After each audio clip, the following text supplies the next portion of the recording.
Hey guys, Dr. Snellgrove here, just recording a quick video about Sonny's Blues. Very interesting James Baldwin story. I've been telling our face-to-face students this as we cover it recently, that this is one of those stories I think about a lot when it's like, okay, if you just describe what happens in the story, you could probably sum that up in maybe 5 sentences. But, and I'm sorry for the length, the actual story ends up, give or take, like being 25 pages long. So there's a lot of things are going on with it. So what I wanted to do in this video is, kind of briefly summarize, as briefly as I can, summarize what's going on, and then review some of the important quotes from it to hopefully help you understand it. All right. So we've got the beginning. We've got our narrator. The narrator is not Sonny. Sonny is actually the narrator's brother. So our narrator is a slightly older, at least older than his brother, high school math teacher. And his brother has always been, a little unconventional, likely to skip school, likely to get in trouble. And that's culminated at the beginning of the story. Our narrator finds out that Sonny has been arrested for both using and dealing heroin. So it's kind of a big deal. And if I remember the timeline of the story correctly, Sonny is arrested in the spring. The narrator, his brother, doesn't really do anything to, doesn't try to write to him, doesn't visit him. However, in the fall, the narrator starts out, that's kind of grim to say, with 3 children. And his youngest child, his girl, she's only 2 years old, ends up dying. And so this prompts him to write to his brother, and they keep up a correspondence for the next, remainder of the year. I think Sonny's only in prison for about a year. So once Sonny gets out, he ends up living with the narrator, and it's at this point the narrator is kind of walking on eggshells around him because he wants to be a good brother, he wants to be a good host, but bolstered by fears, bolstered by things that he heard from one of Sonny's old friends. The beginning of the story, he's constantly worried Sonny's going to get back into his bad habits. He's going to, fall back into drug addiction, drug dealing, all that terrible stuff. So along the way, we get some interesting flashbacks to the past. I guess that's where we always flashback to. But for instance, the narrator and his brother, their dad died, I think when they were relatively young, and then their mom was still alive. However, the mom ends up dying while the narrator is still in the military. I think it's supposed to be like World War II era. And so it's this kind of terrible timing where it's like, well, mom died. The narrator gets to come home pretty much just in time for the funeral, but now he's got a 15-year-old baby brother and somebody needs to raise him. So it's actually the narrator's future wife and her family end up kind of raising Sonny while the narrator is away. And that leads to, what do you call it? That leads to some funny, well, not funny to them, I guess, scenes where the big thing where the narrator tries to get Sonny to cheer up about going and living with them is like, hey, they've got a big piano over there. And at this point, Sonny is very interested in music and making music, and so he's excited to get that piano, and he loves it. While he's over there, they talk about how he's playing night and day. There's some kind of like dark comedy where he eventually stops playing. He goes out and gets a record. It's like, okay, maybe he's going to stop playing piano for a minute. And then, no, he's playing along with the record. And so he's working at this. He eventually kind of runs away from there, and he's been, more or less living on his own ever since. So this is a flashback sequence. So here in the present day, we've got the narrator and his brother. They're trying to bond. They have a weird sort of scene. Well, I guess I'll flash to the end. What do you call it? They're talking about drug use, and this is prompted by the weirdest thing. Like there are some religious people singing and dancing on the street. They might actually be grifters. It's not entirely clear all that. But Sonny is very interested, very curious, listening to the woman sing, and he tells his brother later that, hey, hearing her voice was a bit like, using heroin.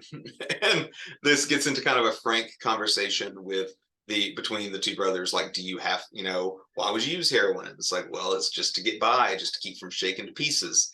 And So it's at first it's not clear if these two are gonna, get back to a copacetic relationship. But then Sonny takes the big step of inviting his older brother, like, hey, I'm gonna be playing at this club tonight. Will you come out and see me?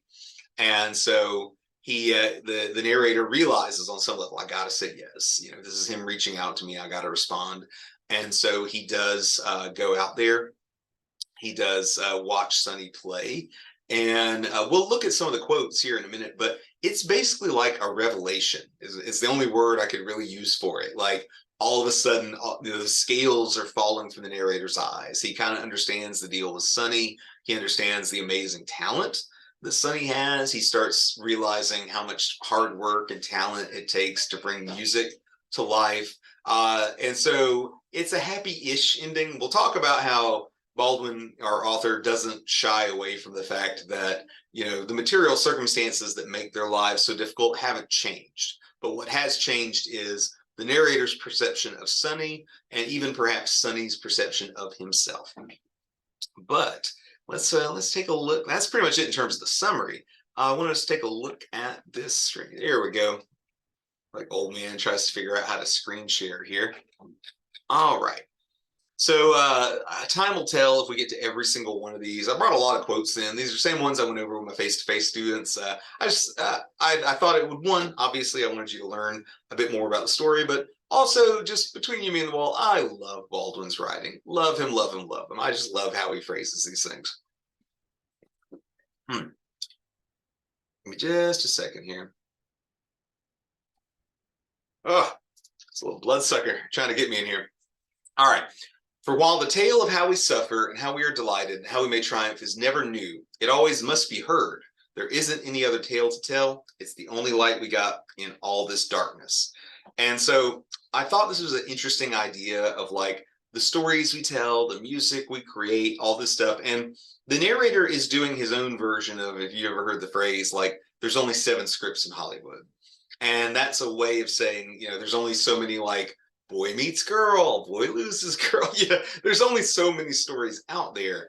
So why do we keep telling stories even when it's like, hey, this isn't a new story. This isn't, novel. And so according to the narrator, these stories, they must be heard. There isn't any other tale to tell. It's the only light we've got in this darkness, in all this darkness. So this story is low-key like, hey, existential dread, the story. And so there's a lot of the idea that there's a kind of creeping metaphorical darkness out there, and the characters are trying to find the light. And the narrator has this sort of feeling like, oh, we have to create, we have to share our stories. It's the only light we have in this darkness. All right. And he has this, like I said, he has lots of meditations on music. He gets into the idea that all I know about music is not many people ever really hear it. Even then, on the rare occasions when something opens within and the music enters, what we mainly hear or hear corroborated are personal, private, vanishing evocations. But the man who creates the music is hearing something else, is dealing with the roar rising from the void and imposing order on it as it hits the air. What is evoked in him then is of another order, more terrible because it has no words, and triumphant too for that same reason. And his triumph, when he triumphs, is ours. So like I said, Baldwin will just casually toss off these amazing observations like, hey, most people, hear music, they listen to music without really hearing it. And when you do hear it, it's usually just a brief-lived, any time you've been like, this song is really describing what I'm going through. This is the moment you're talking about. But he has this newfound respect for Sonny as someone who's creating the music. And it's like, for the creator, it's like, oh, he's dealing with a roar rising from the void. It's like there's chaos out there. He's got to take all this chaos and shape it into something beautiful.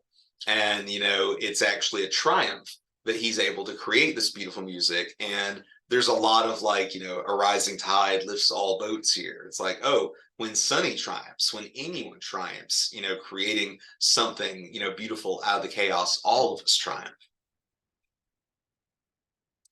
All right. And this is kind of a related idea, especially when he's talking about with Sonny. Freedom lurked around us, and I understood at last that he could help us be free if we would listen, that he would never be free until we did. All right. So you hopefully picked up from the story that, like, for much of the story, for much of his life, the narrator views his brother, it's like the kid brother, kind of the black sheep of the family, a little bit of a fuck up. And all of a sudden he's realizing, the narrator's realizing, like, wait a minute, Sonny isn't just, a layabout. He's not just a weirdo. It's like he could help us be free. He has a lot to offer to us, but we have to listen in order to experience our own freedom. And Sonny kind of explicates this. We'll talk about it here in a minute. But Sonny himself would never be free until we did. Sonny wants an audience. It's like, all right, he wants to play, he wants people to listen. And the narrator's realizing now, somewhat belatedly, like, that isn't a selfish thing.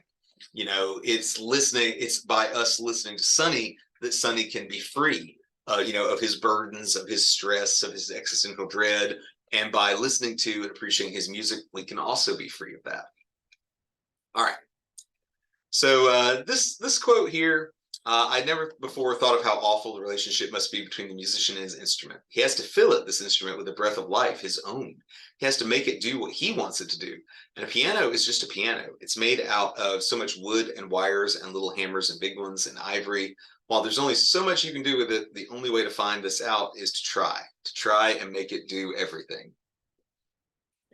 So it's one of those, it's a blink and you miss it moment in the story, but the narrator seems to be realizing that, like, again, all these revelations about his baby brother, like, Sonny has this immense talent. When you hear Sonny tearing it up on the piano, it's not because you put him in front of a really fancy piano.